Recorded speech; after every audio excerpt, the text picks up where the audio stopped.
¿por qué el IES está como está a 95 años de su creación?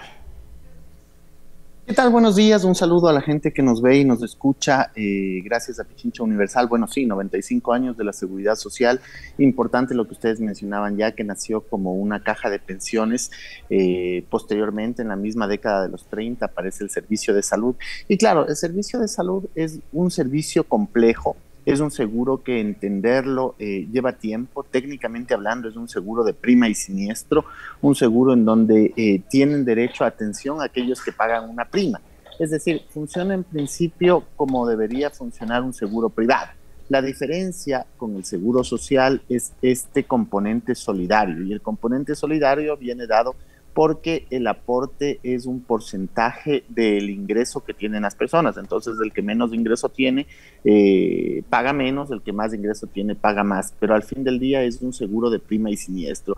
¿Qué es lo que ha sucedido a lo largo del tiempo? Miren, ha ido cambiando primero los objetivos del seguro de salud. Si ustedes se van a la década de los 30, encontrarán un seguro que básicamente estaba destinado a las enfermedades laborales, a cubrir aquellos problemas que podían tener las personas en la parte laboral. Después, ya en la década de los 40, casi 50, se incluye por primera vez el tema de maternidad, por ejemplo, que no es una enfermedad, sino más bien es un estado de las personas. Pero claro, con la maternidad surgen nuevas complejidades, digamos, con la cobertura de maternidad surgen nuevas complejidades para la institución, pues tenía que hacerse cargo también de los temas relacionados, por ejemplo, con los niños menores de un año, y por esos niños menores de un año no se pagaba una prima. Entonces, ahí empiezan algunos de los dilemas que ha tenido la Seguridad Social. Poco a poco fueron construyendo unidades médicas, y ya no solo era un seguro, sino que también pasó a ser un prestador de servicios de salud. Actualmente el IES tiene más de 100 hospitales desde donde presta el servicio de salud. El seguro en principio no presta servicios, pero entonces las autoridades decidieron que también iba a tener hospitales, y esos hospitales tienen que realizar atenciones, necesitan infraestructura, necesitan gente, necesitan medicinas, necesitan una serie de elementos que forman parte de los hospitales. El gran problema de cualquier institución que se dedica a temas de salud no es la aseguradora, es la prestadora de servicios.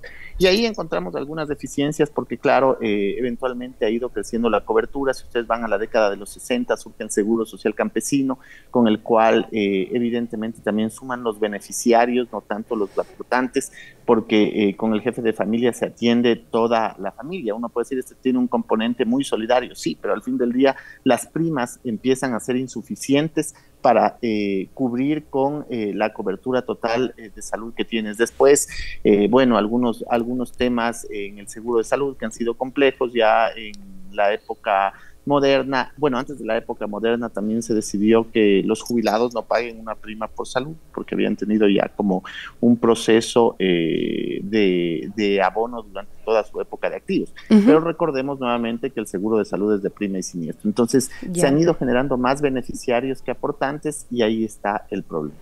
Bueno, nos ha hecho un resumen, pero súper bueno de cómo empieza la seguridad social y también el tema de salud. Pero yo decía, son varios aspectos y es un tema también técnico. De lo que le escucho, Víctor Hugo, sí es necesaria una reforma en este momento. Entiendo que hay mesas técnicas que estarán trabajando, pero el temor siempre de los ciudadanos es que se quite pues esa naturaleza de solidaridad de lo que tiene que ver con la seguridad social en nuestro país, que dicho sea de paso, tampoco es que cubre a toda la población, sino a un sector que ha tenido el privilegio de tener un trabajo formal y ha podido aportar.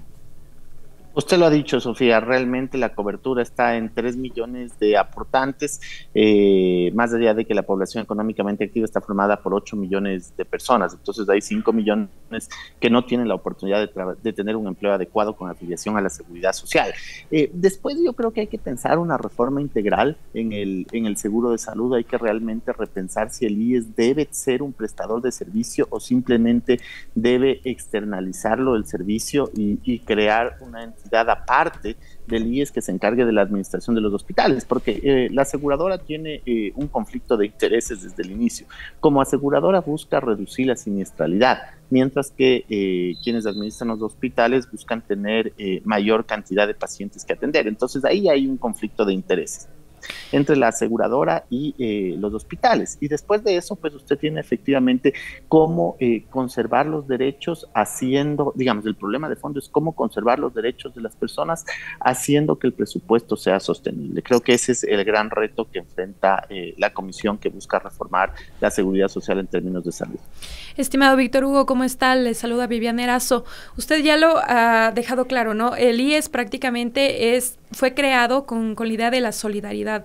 Es muy importante, digamos, como que subrayar esto, porque mucha gente, al ver que las instituciones de salud del Seguro Social no funcionan, comienzan a desestimarlas, ¿no? A preguntarse de que por qué existen y que si es que deberían ser como en otros países. Entonces, esto tiene una raíz también, entiendo que en Europa no es algo que se puso aquí de la nada, sino que ya tiene un baja histórico bastante amplio. Entonces, también ¿cómo se ve esto de que teniendo el dinero, de que mensualmente ingresa al IES de los aportantes, entonces, ¿por qué está en esta situación tan grave el sistema de salud? ¿Cuál es la razón? ¿Es una mala administración quizás?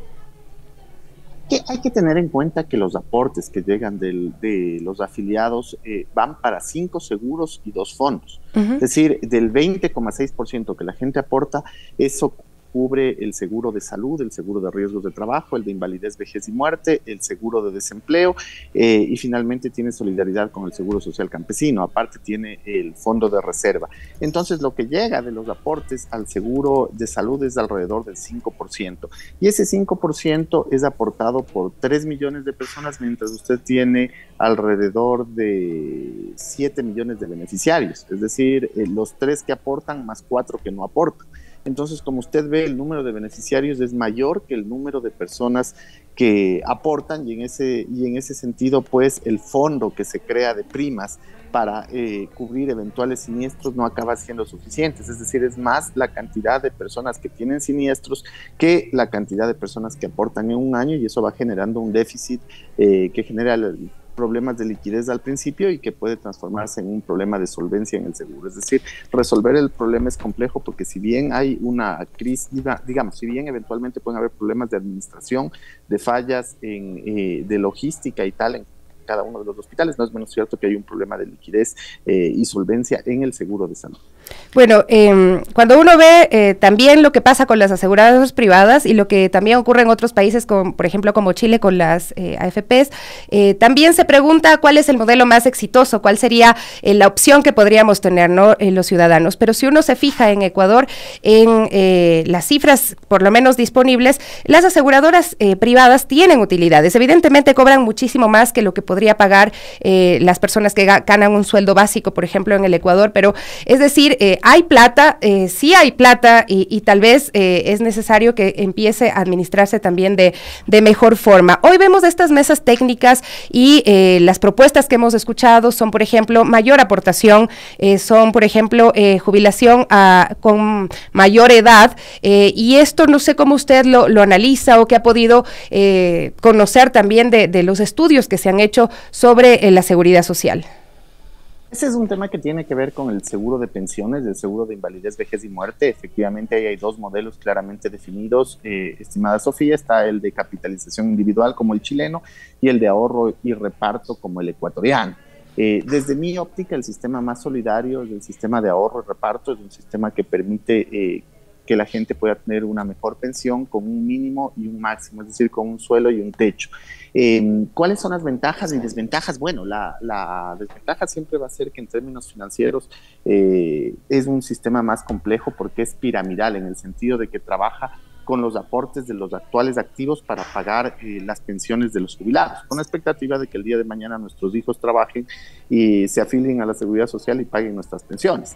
Eso en la práctica puede ser sostenible. El tema del problema en Ecuador surge desde su creación. Las tasas, digamos, o el aporte estuvo mal calculado, y eso no lo digo yo, lo dijeron actuarios ya en la década de los 40 del siglo anterior, en el gobierno de Arroyo del Río. Y ahí surgió esta contribución obligatoria del Estado, que es un subsidio que se entrega, como bien decía Sofi, para las personas que tuvieron la oportunidad de ahorrar en su época de activos, y que ahí merece también una gran reflexión de la sociedad. Es justo generar un subsidio para las personas que han tenido capacidad de ahorro, mientras los que no tienen capacidad de ahorro no tienen ese subsidio. Para que ustedes tengan una idea, en el Ecuador existen alrededor de 2 millones de personas mayores de 60 años y solo 600,000 están jubiladas. Entonces el resto de personas no tuvieron capacidad de ahorro y el Estado no está haciendo nada por ellas.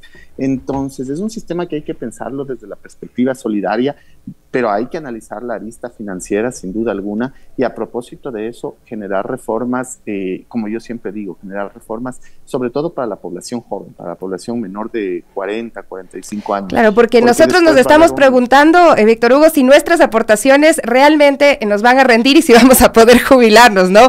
Claro. Todavía nos falta bastante, hay que decirlo, pero sin duda nos ponemos a pensar eso desde ya, y le voy a trasladar unas inquietudes que acá nos dicen los ciudadanos. Marco Vargas nos dice, en 10 años funcionó bien, ¿qué fue lo que pasó y por qué fue exitoso el IES durante esa década? Y claro, hay también quienes dicen, fueron esos 10 años los que destruyeron el IES. Siempre sí hay estas dos opiniones. Vea, yo creo que la administración tiene que ser eficiente, sin duda alguna. Hubo mucha más precaución y control de las cosas. Eso hizo que las medicinas estén a tiempo, que constantemente existan visitas de las autoridades hacia los hospitales, que se busque una mejor atención. Hubo mucha más construcción de hospitales, hubo dotación de insumos y tal, y eso es innegable. O sea, la seguridad social pasó de alrededor de 80 hospitales a más de 100 hospitales en la década en la década anterior, entre el 2007 y 2017. Entonces eso es innegable. La seguridad social es dinámica, como dinámica es la población y los seres humanos. Es decir, nosotros vamos cambiando